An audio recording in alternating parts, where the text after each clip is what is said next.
So, picture this scenario for a second. You've done the work, right? You've read the books. Maybe you've got one of those meditation apps you actually use. You journal. Yeah, you're putting in the effort. Exactly. And you feel like a generally calm, centered person. You're sitting there in your living room thinking, you know, I have arrived. Yep. I am the master of my domain. It's a great feeling. You really think you've got it all under control. Right. And then, well, then life happens. You open your email. Or your spouse says that that one specific thing about how you loaded the dishwasher. Or maybe you hit a pocket of unexpected traffic when you're already running late. And it's just gone. Evaporated. I mean, you go from the Dalai Lama to Tony Soprano in about 3 seconds flat. Yep. And that's the question we're really tackling today in this deep dive. Based on the stack of research we have on stabilizing the witness, the question is why? Why is that piece so incredibly fragile? And more importantly, how do we stop just renting inner peace on the weekends and actually buy the house? I love that. That is the perfect way to frame it, because the sources we're diving into today make a really critical distinction. There's visiting a state of calm, which is what most of us do, and then there is living from a place of calm. Right. And the barrier between those two, Right. it isn't stress, it isn't your job, it isn't the traffic. Okay, so it's not the external stuff at all. No, the barrier is something the text calls identification. Identification. Now, to me, that sounds a bit abstract, like filling out paperwork or going through a passport check. But in this context, it seems to be framed almost like a mechanical failure of the mind. Essentially, yes. Think of it as a collapse. Yeah. You start as the observer of your experience.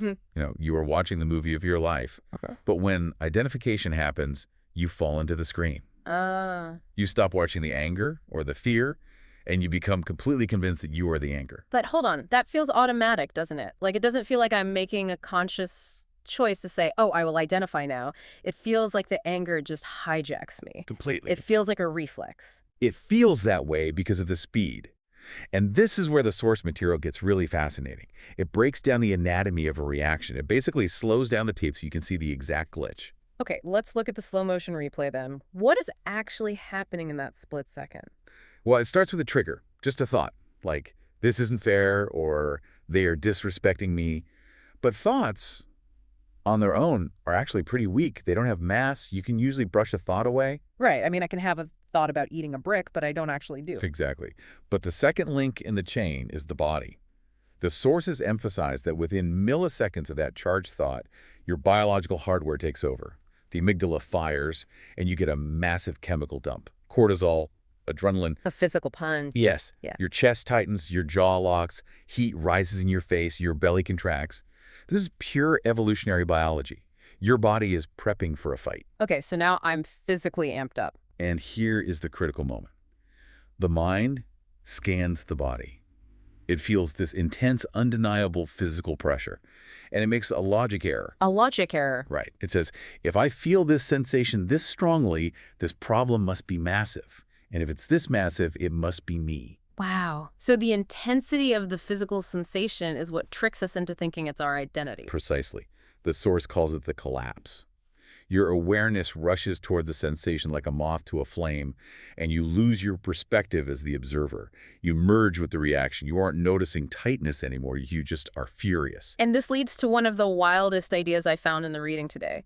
The text suggests that what we call our personality, saying I'm an anxious person, or I have a bad temper, or I'm shy, those aren't actually fixed characters in the play. No, they aren't. They're just grooves. That's a really powerful image, isn't it? There are deep neural patterns cut by repeated identification with specific reactions. If you collapse into anxiety every single time uncertainty arises, eventually that groove gets so deep that you just slide into it automatically. You start to think, well, this is who I am. But the source material is arguing that that's not who I am. It is arguing that you are not the groove. You are the water flowing through it. You are the awareness that can watch the groove without actually falling in. Okay, so we have the problem figured out, identification.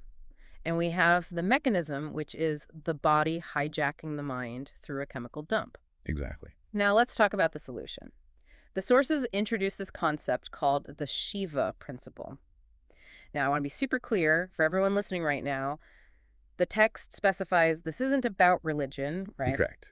In this context, Shiva, or the Adiyogi, is used strictly as a symbol. It represents the unshaken one. It represents a center within you that is fully awake, fully present, but completely untouched by the movement around it. The sources use some really vivid metaphors to explain this, and I'll be honest, when I first saw the ocean listed, I rolled my eyes a little. It felt a bit like a motivational poster on a dentist's ceiling. I know, it is a classic cliche. Yeah. But did you catch how they flipped it? Yeah, that's what changed it for me. Because usually people say you have to learn to ride the waves. Right. But this text says, no sink. Yes. Because the surface of the ocean is always going to be chaotic. There are storms, wind, foam. That's your emotional life. That's the deadline at work, the argument with your spouse. If you are trying to smooth out the waves, if you're trying to force yourself to stop feeling anxious, you are fighting the ocean. You will lose every single time. And that's exactly what I usually do. I try to fix the anxiety. I try to argue with it. And the Shiva Principle suggests you drop the anchor 3 miles down instead. The water down there is under immense pressure, but it is perfectly still. Now, is the deep water separate from the waves? No. It's all ocean. But the depth doesn't get tossed around by the wind. So the goal isn't to stop the waves, it's just to change your location. Exactly. You don't have to stop the world from moving to find peace. You just have to remember the depth. The other metaphor that really clicked for me was the sky. The sky holds clouds, lightning, thunder, massive hurricanes, but the sky never actually gets wet. It never gets wet, and it never gets hurt by the lightning. The sky is the container. The storm is just the content. The sky doesn't need to fight the storm. It simply allows it to pass through. And then there's the movie screen. Yes. A movie screen can show a raging fire. It can show a tragedy that makes everyone in the entire audience cry. But does the screen itself burn? Does the screen shed tears? Oh, no, the screen is just a white canvas. Right. The screen allows the movie to be seen, but it is never changed by the movie. This is the shift we are looking for. We spend our entire lives trying to change the movie, trying to get a better scene, a happier script.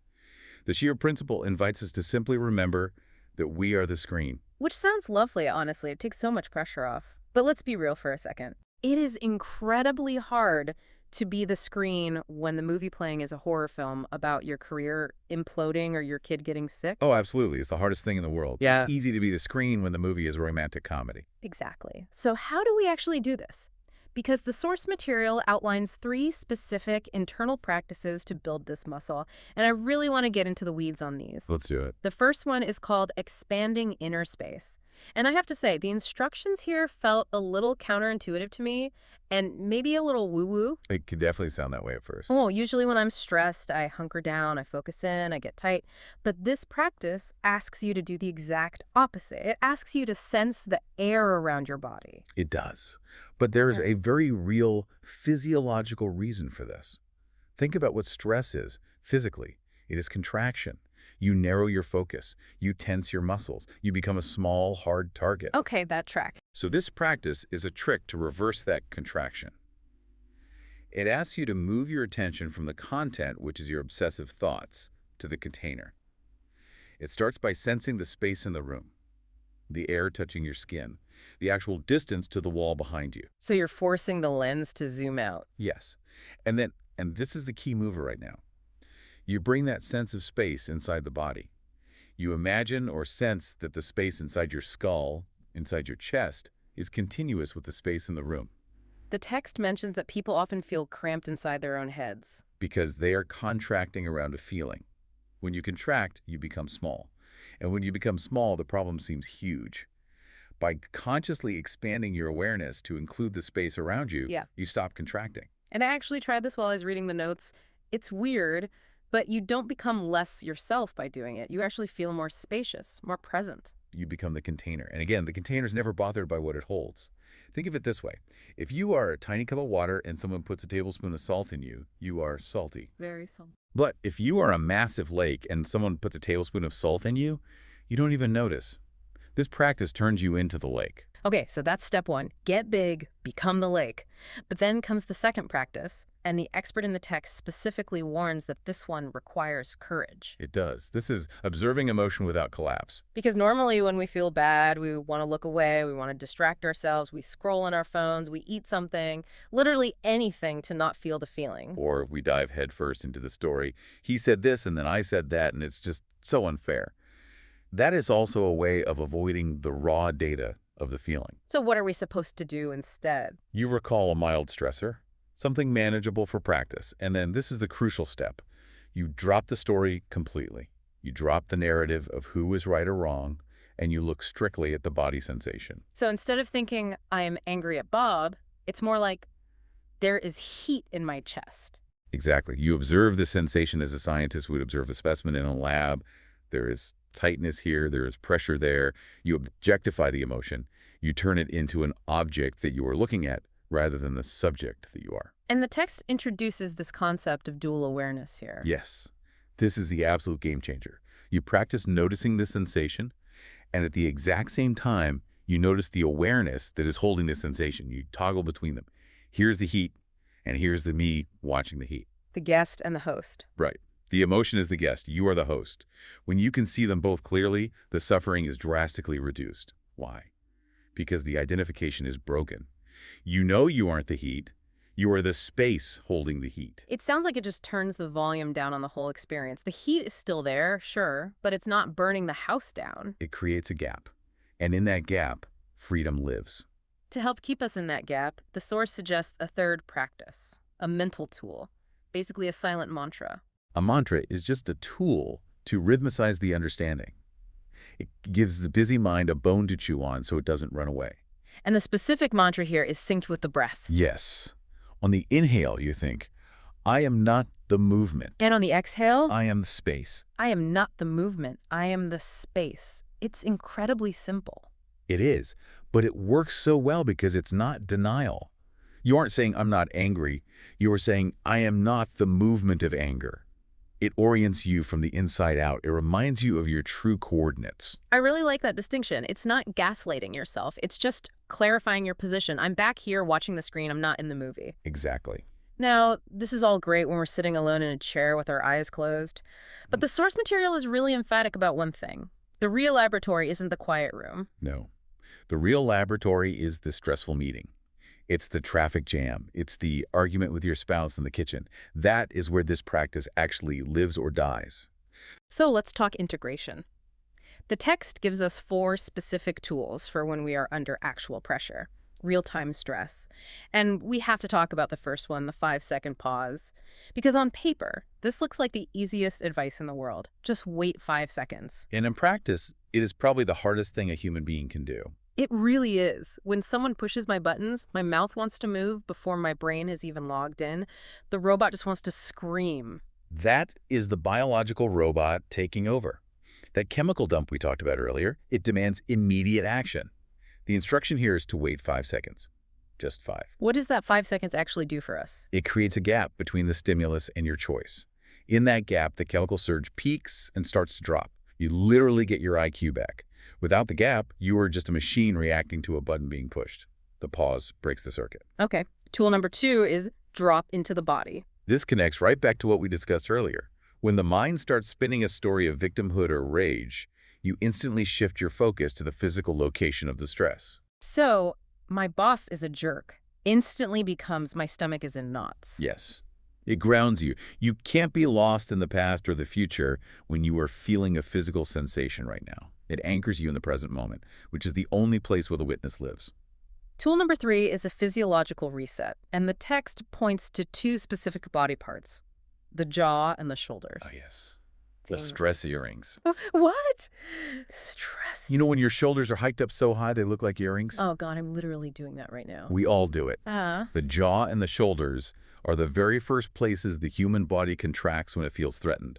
We clench the jaw to bite. We hike up the shoulders to protect the neck. So the advice is to just drop them. Consciously unhinge the jaw. Drop the shoulders.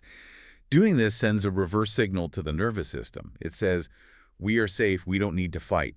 You are hacking the system from the outside in. So the body affects the mind. If I physically soften, my mind has to follow suit. Precisely. It signals safety to your entire biology. And the 4th tool. Breath before speech.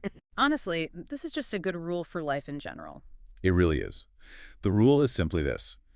Never speak from a shallow, erratic breath. Because if your breath is chaotic, your mind is chaotic, and your words will be chaotic. You're speaking from the storm. You are speaking from the storm. The advice is to take one stable exhale. Just one. Establish a stable center, then speak. You will find your voice is completely different. Your words have more weight because they are coming from the ocean depth, not the surface waves. It seems like these 4 tools, the pause, the body drop, the jaw and shoulder relax, and the breath. They're all just micro ways of remembering I am the space. That's exactly it. They're small interventions to break the trance of identification. They stop the collapse in its tracks. So as we wrap this up, what's the big takeaway here? We've gone through the mechanics of how we lose our cool, that chemical hijack. We've looked at the metaphors of being the sky, not the weather. And we have these really practical steps.